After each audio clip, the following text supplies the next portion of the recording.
What's up guys, welcome back to another video. Today we got for you some strength exercises we use to improve power, to improve explosion, to improve impulse. So there's plenty of exercises we can choose from. What matters most is how you perform them. So we'll get into all of that in a second. But hopefully you enjoy this video. If you do, please give it a thumbs up. Please subscribe to the channel. We post new videos every Tuesdays and Thursdays, so make sure you're subscribed to catch all of them. Hope you enjoy. All right, we are in no particular order, but we're starting off with a front squat. So as I said in the intro, what matters a lot is how you perform the exercise. So there's different ways, right? Obviously, if we're going max strength, or if we're just going for explosion. If we're going for like velocity, right, it's not going to be as heavy as you possibly can, because as you go heavier, that velocity is going to drop. But it's important to make sure we're doing both of them, right? Moving load, but also moving load quickly. So that's kind of working the impulse, just that ability to essentially, like, how fast can you produce a lot of force? So that initial change, right, that's what we're going to be trying to train a lot, because the better we get at that, the more explosive we can be. So remember that, right, there's multiple ways we can do it. So you can hit these different ways. But one thing that I have all of our athletes do is have the intent to always move it fast. So even if you're not able to move it fast, like let's say that number is not high if we're looking at velocity, right? But it's the intent. Are you trying to move it fast? That's what matters. So for the front squat, right, just your typical front load. Hopefully I don't hit my mic. Just the typical front load right here. Yeah, you're gonna squat down, drive it up. You can kind of hear when I come up, right? That clank with it.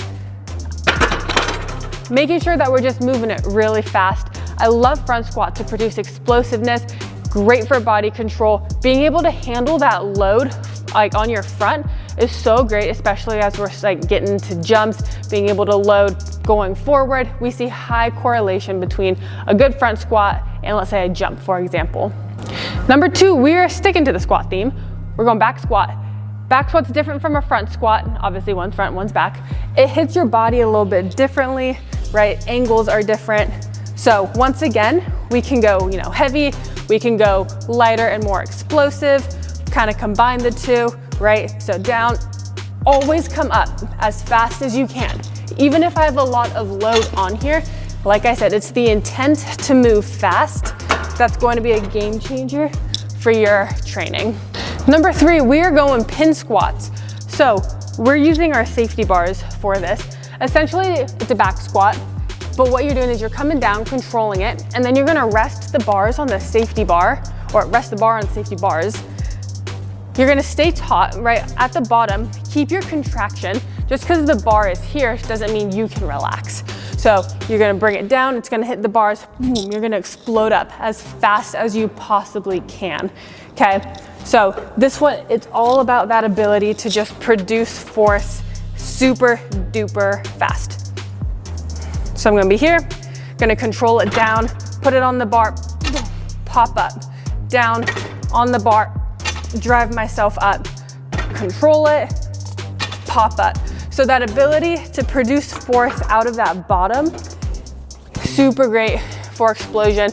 We see this will transfer a lot, as mentioned in the first thing with the front squat, to jumping, to sprinting is very important, that hip extension.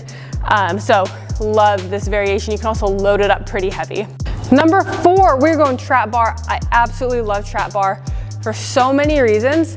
One of the biggest things too is I feel like we can load it up a lot heavier than a back squat. For example, just because we don't have that spinal load, we're also, a lot of times we'll be pulling from the ground. So being able to explode up, keeping body control too. You can see if someone doesn't have great mechanics on that trap bar, if they like to lean forward a lot, this is gonna show a lot. Squats will as well, but we can load it up. Same thing goes, we can go heavy, we can go light and explosive for some repeat pulls. We can go speed pull. You've seen us do that a lot. We can just go impulse, right? Heavy, but moving it as fast as we can. So many different things we can do, but I love this one, especially going from this one straight into a plyometric. We've done that before. The biggest thing that we're looking for, especially with trap bar and squats, is that transferability. So having a similar movement pattern, right? If we're looking at the bottom of our trap bar or just the movement in general, it's super similar to our explosive movements, what we do out in sport, jumping, sprinting. So if we're training in the same way, that's what's gonna help us see a huge improvement in our explosion. All right, we're going rear foot elevated split squat. So I wanted something that was a unilateral exercise because I think it's very important to train unilaterally. The first couple ones were all bilateral. So many things we can do. I like even just a plain split squat. I think that's fantastic, but I love this one. I use this a lot. We got the little machine thingy. But if you don't have that, you can just hit like, you know, Bulgarian style. Love this one. Like I said, unilateral. It trains each leg. Also, it's great for stability. One thing for explosion, especially if we want it to be for sports and power, right? There's always going to be that element of instability when we're playing sports. If we're looking at soccer, right? You guys know we're big on soccer.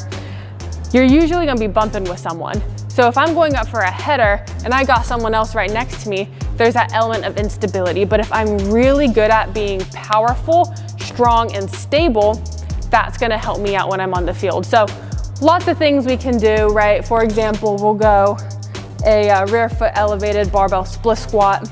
Hopefully I don't tear everything trying to do this load, right? So I'm down and up. Okay, that was actually kind of easy. Down and up, right? Keep your speed, but always try to explode. So we can hit it something like that. We also don't have to go barbell. We can go dumbbell, hold it in right here, boom, busting it out just like that.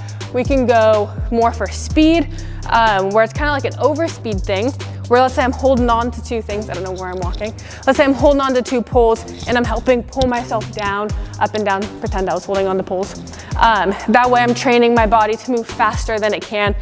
My legs can on their own by pulling, kind of like I said, that overspeed style. Also, we can do some banded stuff on here. Just training your body unilaterally in a way that works, that strength works, that repeatability to just move, produce force. Absolutely love it. What is this, Spencer? Number 6? Yeah. Number 6, we're going hang cleans. You all know I love my Olympic lifts. I'm very specific with the ones we do. Hang cleans, I love them. Full on, love them. I think they're fantastic to express force fast. I like doing it starting here in the hang, dipping here. I don't really do it from the floor ever. But I think these are fantastic to produce a lot of force really fast. We see the correlation between having a good rapid clean to our explosive movements. Vertical jump, broad jump, sprinting. I love them. I think people should do them. That being said, sometimes for certain people it can be a little harder to learn. I don't think that that should stop you from trying to learn them. Practice makes perfect, right? So definitely something that I include in all of our athlete sessions.